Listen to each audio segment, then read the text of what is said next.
ಶಿಡ್ಲಘಟ್ಟದಲ್ಲಿ ಅಟಲ್ ಬಿಹಾರಿ ವಾಜಪೇಯಿ ಜನ್ಮ ದಿನಾಚರಣೆ. ಶಿಡ್ಲಘಟ್ಟ ಭಾರತದ ಮಾಜಿ ಪ್ರಧಾನಿ, ಶ್ರೇಷ್ಠ ವಾಗ್ಮಿ, ಕವಿ ಹಾಗೂ ಭಾರತೀಯ ಜನತಾ ಪಕ್ಷದ ಹಿರಿಯ ನೇತಾರ ಅಜಾತಶತ್ರು ಅಟಲ್ ಬಿಹಾರಿ ವಾಜಪೇಯಿ ಅವರ ಜನ್ಮ ದಿನಾಚರಣೆಯನ್ನು ಶಿಡ್ಲಘಟ್ಟ ನಗರದ ಬಿಜೆಪಿ ಸೇವಾ ಸೌಧ ಕಚೇರಿಯಲ್ಲಿ ಆಚರಿಸಲಾಯಿತು.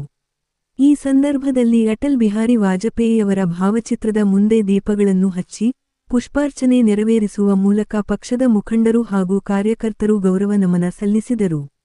ವಾಜಪೇಯಿಯವರ ಜನ್ಮ ದಿನವನ್ನು ದೇಶಾದ್ಯಂತ ಉತ್ತಮ ಆಡಳಿತ ದಿನ, ಗುಡ್ ಗವರ್ನೆನ್ಸ್ ಡೇ ಆಗಿ ಆಚರಿಸಲಾಗುತ್ತಿದ್ದು, ಅವರ ಆದರ್ಶಮಯ ಆಡಳಿತ ಶೈಲಿ, ನಿಸ್ವಾರ್ಥ ಸೇವೆ ಹಾಗೂ ರಾಷ್ಟ್ರಾಭಿವೃದ್ಧಿಗೆ ನೀಡಿದ ಅಮೂಲ್ಯ ಕೊಡುಗೆಗಳನ್ನು ಸ್ಮರಿಸಲಾಯಿತು.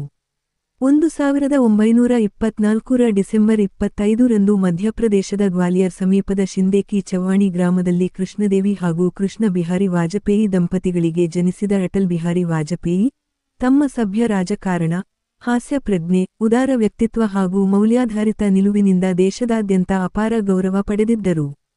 ಕಾರ್ಯಕ್ರಮದಲ್ಲಿ ಮಾತನಾಡಿದ ಬಿಜೆಪಿ ಗ್ರಾಮಾಂತರ ಮಂಡಲ ಅಧ್ಯಕ್ಷ ಸೀಕಲ್ ಆನಂದಗೌಡ, ಭಾರತೀಯ ಜನತಾ ಪಾರ್ಟಿಯ ಬುನಾದಿಯನ್ನು ಗಟ್ಟಿಯಾಗಿ ಕಟ್ಟಿದ ಮಹಾನ್ ನಾಯಕ ಅಟಲ್ ಬಿಹಾರಿ ವಾಜಪೇಯಿ. ಪ್ರಧಾನಮಂತ್ರಿ ಹುದ್ದೆಗೆ ಅಂಟಿಕೊಳ್ಳದೆ, ನಿಸ್ವಾರ್ಥವಾಗಿ ದೇಶಸೇವೆಗೆ ತಮ್ಮ ಜೀವನವನ್ನು ಸಮರ್ಪಿಸಿದವರು.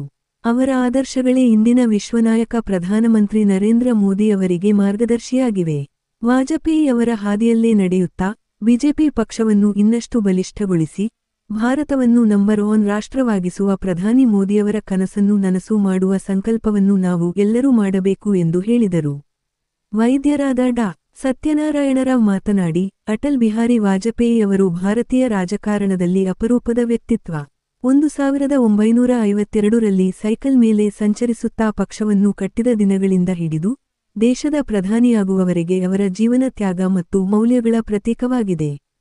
ಚಪ್ಪಲಿ ಇಲ್ಲದ ದಿನಗಳಲ್ಲಿ ದೊರೆತ ಚಪ್ಪಲಿಯನ್ನು ದಾರಿಯಲ್ಲಿ ಕಂಡ ಭಿಕ್ಷುಕನಿಗೆ ದಾನ ಮಾಡಿದ ಅವರ ಉದಾರತೆ, ದೇಶದ ಹಿತವನ್ನು ಎಲ್ಲಕ್ಕಿಂತ ಮೇಲಾಗಿ ನೋಡಿದ ಅವರ ಮನೋಭಾವನೆಗೆ ಉದಾಹರಣೆ. ರಾಷ್ಟ್ರೀಯ ಹೆದ್ದಾರಿ, ಎಕ್ಸ್‌ಪ್ರೆಸ್ ವೇ ಸೇರಿದಂತೆ ಅನೇಕ ಮೂಲಸೌಕರ್ಯ ಅಭಿವೃದ್ಧಿಗೆ ಅವರು ಹಾಕಿದ ಬುನಾದಿ ಇಂದಿಗೂ ದೇಶದ ಪ್ರಗತಿಗೆ ಕಾರಣವಾಗಿದೆ ಎಂದು ಸ್ಮರಿಸಿದರು.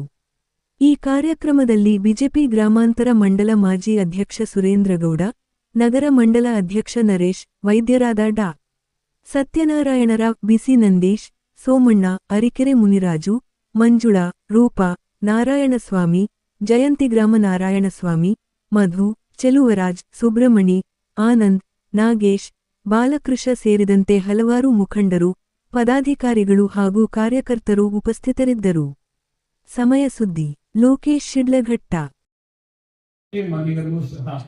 ಅವರ ಫೋಟೋವನ್ನು ಇಟ್ಕೊಳ್ಳೋದ್ರ ಮುಖಾಂತರ ಅವರಿಗೆ ಪ್ರತಿದಿನ ನಾವು ಪೂಜೆಯನ್ನ ಮಾಡಬೇಕು. ಅಂತಹ ಆದರ್ಶ ವ್ಯಕ್ತಿ.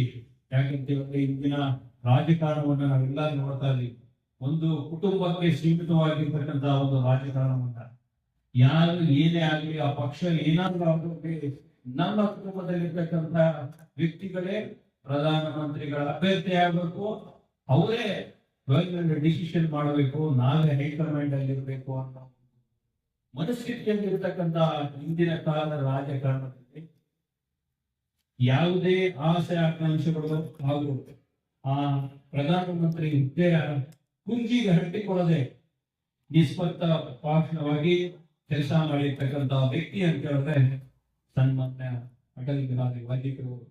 ಯಾಕಂತ ಹೇಳಿದ್ರೆ ಅವರ ಹಾದಿಯಲ್ಲಿ ಬಂದಿರತಕ್ಕಂತಹ ನಮ್ಮ ವಿಶ್ವನಾಯಕವಾಗಿರ್ತಕ್ಕಂತಹ ಸನ್ಮಾನ್ಯ ನರೇಂದ್ರ ಮೋದಿ ಅವರನ್ನ ನೋಡಿದ್ರೆ ನಮ್ಗೆಲ್ಲ ಗೊತ್ತಾಗುತ್ತೆ. ಯಾಕಂದ್ರೆ ಅವರೆಲ್ಲರೂ ಸಹ ನಮ್ಮ ಅಟಲ್ ಬಿಹಾರಿ ವಾಜಪೇಯಿ ಅವರ ಒಂದು ಹಾದಿಯಲ್ಲಿ ಅವರ ಆದರ್ಶಗಳನ್ನು ಇಟ್ಕೊಂಡು ಇವತ್ತು ದೇಶ ಇಷ್ಟು ದೊಡ್ಡ ಮಟ್ಟಕ್ಕೆ ಅವರು ಬೆಳೆದಿರೋದು ಕೇವಲ ಒಂದು ಚಾಯ್ ಮಾಡ್ತಕ್ಕಂಥ ಕುಟುಂಬದಲ್ಲಿ ಹುಟ್ಟಿ ಬೆಳೆದಿರ್ತಕ್ಕಂತಹ ಒಬ್ಬ ವ್ಯಕ್ತಿ ಇವತ್ತು ದಿವಸ ನಮ್ಮ ಭಾರತದ ಪ್ರಧಾನಮಂತ್ರಿ ಆಗ್ತಾರೆ ಅಂತ ಹೇಳಿದ್ರೆ ಅದಕ್ಕೆಲ್ಲ ಕಾರಣ ವಾಜಪೇಯಿ ಅವರು.